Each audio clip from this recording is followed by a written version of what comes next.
Hello friends, welcome to Exam Tech. आज से हम फिजिक्स के लिए आपका नेवी हो, एसएससी हो, okay, air force, chapter wise videos start कर रहे हैं। ओके, इसी चैनल पर प्लेलिस्ट में जाकर आप विजिट कीजिएगा और आपको इस चैप्टर वाइज वीडियोस मिल जाएंगी। ओके, यांत्रिकी चैप्टर है, काफ़ी बढ़िया और अच्छे खासा नंबर का वेटेज आपका एसएससी में, रेलवे में लगता है यह चैप्टर। ओके, क्योंकि इस चैप्टर से हमें फिजिक्स से बेसिक फंडामेंटल्स की भी, फिजिक्स में चल क्या रहा है, ओके, होती क्या है कि भी बेसिक जो डेफिनेशंस वगैरह मिलती हैं सब इसी चैप्टर से हमारी क्लियर हो जाएंगी। ओके, तो नेक्स्ट स्टार्ट करते हैं।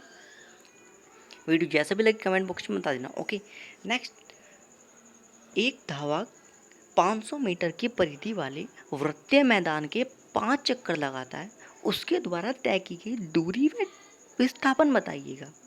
ओके, दो वर्ड हैं, दूरी एंड विस्थापन, डिस्टेंस एंड डिस्प्लेसमेंट। दोनों वर्ड सुनते ही एकदम माइंड में ये आना चाहिए कि भाई दूरी जितनी पॉसिबल हो सके, वह डिस्टेंस आप जितनी चल सकते हैं। एक मिनट मैं ग्राफ से समझाता हूँ आपको।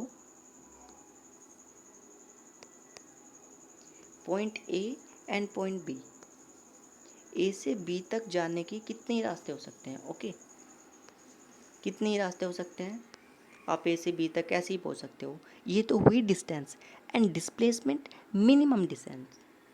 मिनिमम डिस्टेंस डिस्प्लेसमेंट विस्थापन कहलाती है। ओके, तो क्वेश्चन में कहा यह गया था कि उसके द्वारा तय की गई दूरी, दूरी तो होगी आपकी 5 × 500।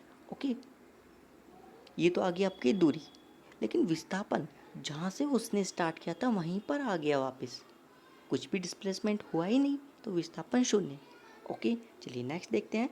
दो गतिशील कारें एक ही दिशा में, डायरेक्शन सेम है दोनों की, स्पीड है 60 किलोमीटर प्रति घंटा, कि ये समान वेग से गतिशील हैं। प्रथम कार के सापेक्ष दूसरी कार का वेग क्या होगा। दूसरी कार का वेग शून्य है, क्योंकि दोनों ही कारें एक दूसरे के सापेक्ष विराम में, ओके, ये एक दूसरे के सापेक्ष वाली कंडीशन है। इसे थोड़ा सा नोट डाउन कर लीजिएगा, स्टार बनाकर नोट कर लीजिएगा अपने नोटबुक में। ओके, यांत्रिक चैप्टर फिजिक्स का अच्छा खासा वेटेज रखता है, ओके, नंबर्स का। तो नेक्स्ट क्वेश्चन देखिएगा। नेक्स्ट क्वेश्चन है, किसी कार, बस आदि में लगा स्पीडोमीटर क्या मापता है। ये फ्रीक्वेंटली आस्क्ड क्वेश्चन है, एमसीक्यू बेस्ड, बिल्कुल बेस्ट होने वाले हैं आपके एग्जाम के लिए। ओके, प्लीज़ रिवीजन जरूर कीजिएगा। तो स्पीडोमीटर मापता है आपका तात्कालिक चाल। ओके, इंस्टेंट वेलोसिटी मतलब इंस्टेंट जो चाल हुई। ओके, स्पीडोमीटर तात्कालिक चाल मापता है। ओके, ऑप्शन मिलेंगे, चाल हुआ, वेग हुआ, दूरी हुई, तो कंफ्यूजन नहीं होना है। ओके, एक विद्यार्थी का स्कूल उसके घर से 3 किलोमीटर दूर है। क्वेश्चंस करने का सबसे बेस्ट तरीका है आपकी क्वेश्चंस की फ्रेमिंग, जैसे जैसे आप पढ़ते जा रहे हो ओरली, एंड आपकी क्वेश्चंस की पूरी फ्रेमिंग माइंड में हो जानी चाहिए। ओके, तो अगर माइंड में फ्रेमिंग हो रही है तो समझिए 50% क्वेश्चन सोल्व है। ओके, घर जाने और वापस आने लौटने में 1 घंटा लेता है, जाने में और आने में वापस।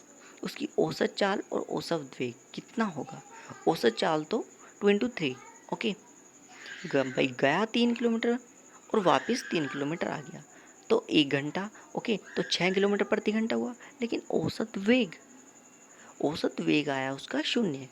ओके, चाल और वेग बिल्कुल दोनों पॉइंट, दोनों वर्ड एकदम बेस्ट हैं, जैसे डिस्टेंस एंड डिस्प्लेसमेंट था। ओके, नेक्स्ट क्वेश्चन है, किसी वृत्तीय पथ पर गतिमान एक वस्तु 2 चक्कर लगाने पर उसका औसत चाल एंड औसत वेग कितना हुआ। ओके, औसत चाल, चाल बराबर दूरी बटे समय, दूरी कितनी होती है वृत्त की परिधि 2πr/समय t सेकेंड। औसत चाल तो यह हुई आपकी, लेकिन औसत वेग पूछा है। वेग बराबर होता है विस्थापन बटे समय, विस्थापन हुआ ही नहीं, डिस्प्लेसमेंट हुआ ही नहीं, जहाँ से वो चला वहाँ पर ही वापस आ गया।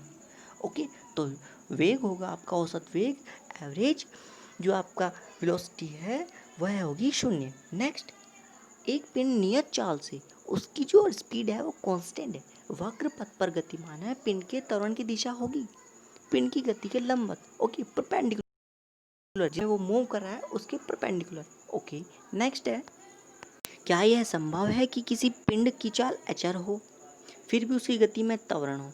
ओके, तो हाँ, यह सिर्फ एक ही केस बनता है। ओके, कभी भी आपको ऑप्शन में ऐसा कोई क्वेश्चन दिख जाए तो only if and only if एक ही क्वेश्चन बनेगा और वो होगा वक्रीय या वृत्तीय पथ वाला। ओके, इसमें इसे भी नोट डाउन कर लीजिएगा। नेक्स्ट है, ये रिवीजन सेशन है। ओके, नेक्स्ट है, वृत्तीय पथ पर समान चाल से गतिमान पिंड पर त्वरण कैसे उत्पन्न होता है? ये भी यही है, लगातार गति की दिशा बदलने के कारण। मैं समझा देता हूँ आपको। वृत्तीय पथ होगा, एक पार्टिकल ये है, ये इधर को मूव कर रहा है। ओके, अपवर्ड मूव कर रहा है एंड देन इस पर जाकर ये इधर, इस पर जाकर ये इधर, तो लगातार गति की दिशा बदल रही है। ओके, अभी ये इधर को मूव कर रहा था, फिर ये इधर, फिर ये इधर, मतलब पार्टिकल की दिशा लगातार बदल रही है। ओके, नेक्स्ट है, ये क्वेश्चन तो मोस्ट इम्पोर्टेंट है, बनता ही बनता है क्वेश्चन में। क्षैतिज से किस कोण पर वस्तु की अधिकतम दूरी तय करने के लिए प्रारंभिक वेग समान रहे? किस कोण पर हम किसी वस्तु को फेंकें ताकि वो मैक्सिमम डिस्टेंस तक जा सके? ओके, तो यह होता है 45 का एंगल। अगर आप 45 के एंगल से फेंको किसी भी चीज़ को तो वो एक परवलय का पथ बनाते हुए मैक्सिमम डिस्टेंस कवर करती है। नेक्स्ट, क्षैतिज से किस कोण पर प्रक्षेपित करने पर वस्तु सर्वाधिक ऊंचाई तक जाएगी? एकदम स्ट्रेट 90। ओके, प्रक्षेपण पथ के उच्चतम बिंदु पर प्रक्षेप्य की दिशा क्षैतिज हो जाती है। क्यों? क्योंकि उच्चतम बिंदु पर उसका जो ऊर्ध्वाधर घटक है वह शून्य हो जाता है, सिर्फ क्षैतिज घटक वर्क करता है। कोई किसी वायुयान में कोई वस्तु नीचे गिराने पर उसकी गति होगी प्रक्षेप्य, एकदम पैराबोलिक। किसी बंदूक से छोटी गोली जिसकी गति ऊर्ध्वाधर न हो कैसी होगी? वह भी प्रक्षेप्य गति होगी। ओके, एक वृक्ष या आम स्वतः टूटकर जमीन पर गिरता है जबकि दूसरा तेज हवा के झोंके से गिरता है। दोनों की गतियों में क्या अंतर है? ओके, जो फर्स्ट क्वेश्चन है आपका, उसमें जो आम टूटकर स्वतः गिरा है ना, कुछ उसमें हमने कुछ भी अलग मीडियम या अलग फोर्स नहीं लगाई, तो डायरेक्ट एकदम नीचे गिरेगा, मतलब एकदम सीधा। और जो हवा के झोंके से गिरा है वो एकदम सीधा नहीं, थोड़ा सा अपने डिस्टेंस से थोड़ा सा दूर जाके गिरेगा, मतलब एक वो वक्रीय पथ बनाएगा। ओके, क्वेश्चंस यार अगर अच्छे लग रहे हो और आप कर पा रहे हो, समझ में आ रहे हैं, तो प्लीज़ लाइक ज़रूर कीजिएगा।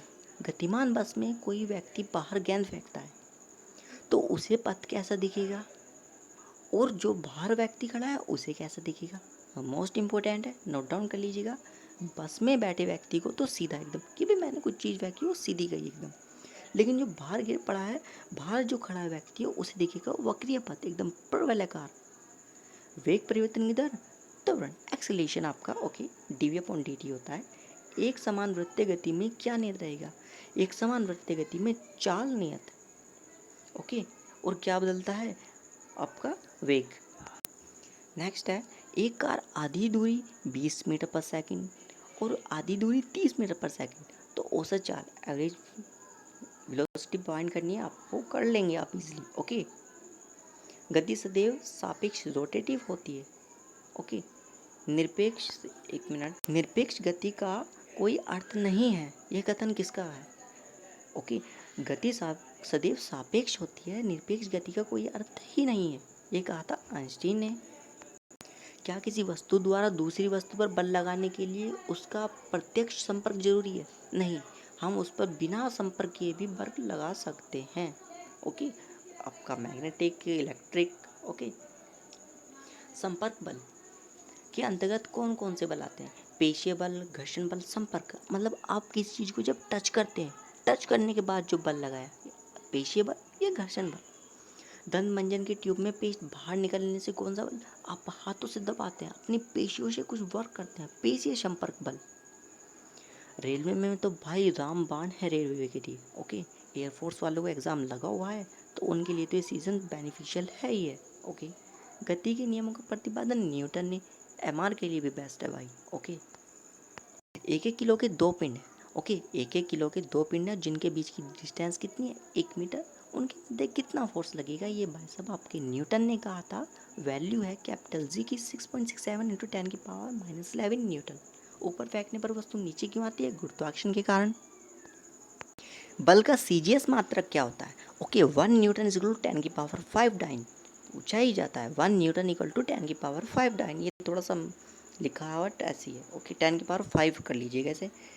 ओके, पृथ्वी पर 1 किलोग्राम द्रव्यमान का कोई पिंड 9.8 न्यूटन बल से अपने केंद्र की तरफ खींचती है पृथ्वी उस पिंड को। तो पिंड द्वारा पृथ्वी को किस बल से आकर्षित किया जाएगा? 9.8 न्यूटन ही बल होगा वो। ओके, वे जिस बल से वो अपनी तरफ आकर्षित कर दिए किसी पिंड को। पृथ्वी सूर्य के चारों ओर निश्चित कक्षा एकदम ऑर्बिट में चक्कर रिवॉल्यूशन किस बल के कारण? गुरुत्वाकर्षण बल के कारण। क्या यह संभव है कि पृथ्वी से कोई वस्तु फेंक दी जाए, वापस पृथ्वी पर लौट करना है? और यदि हाँ तो कैसे? आपने एकदम डिटेल में डेरिवेशन भी किया होगा 11th में अपना। ओके, तो प्लीज़ बताना इसका आंसर। नेक्स्ट है दो सतहों के मध्य लगने वाले घर्षण बल, जो फ्रिक्शनल फोर्स है, वो किस पर निर्भर करता है? तो वो है संपर्क, जो आपका जिससे आपका जो वस्तु एकदम फ्रैक्शनल के कारण टच हो रखी है। संपर्क की प्रकृति, सतह की प्रकृति और एक संपर्क का क्षेत्रफल, area of contact and nature of surface, दोनों पर निर्भर करता है। ओनली ऑन इन दोनों पर ही। ओके, बॉल बेयरिंग युक्त सर्पी घर्षण को लोटनिंग घर्षण में बदल देता है। गति बढ़ाने पर घर्षण बल का मान भी बढ़ जाता है। लोटनिंग घर्षण का मान सबसे कम और स्थैतिक घर्षण का मान सबसे अधिक होता है।